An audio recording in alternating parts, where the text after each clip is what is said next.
We will perform surgeries as scheduled. A hospital spokeswoman says it's doctors and not the hospital that are canceling elective surgeries during the strike. We left that decision up to the physician and the patient about whether or not to go through with elected procedures. But Alta Bates Summit Medical Center will keep running despite what on paper looks like a massive nursing shortage during the two-day strike.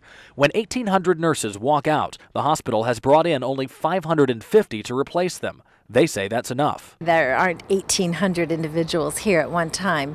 We have per diem and part-time and full-time nurses, but that 500 will more than adequately cover what we have to do on a daily basis. And believe it or not, the nurses agree when it comes to the 2 days they're on strike. But here's what they're worried about. Sutter Health has promised a lockout that would keep the nurses from coming back to work for 5 days. It's just this retaliatory system that actually is aimed at the registered nurses, but it's going to affect the patients pretty dramatically. The hospital says there's a good reason. To get enough replacement nurses, they had to offer them more than just 2 days of work. Because we have such a large medical center, we've had to require a 5-day contract. What these hospitals are doing is lying. The union insists it's all a chess game at the patient's expense. What Sutter's doing is punishing the patients and attempting to punish the nurses, which is just outrageous. In Oakland, Jonathan Bloom, KRON 4 News.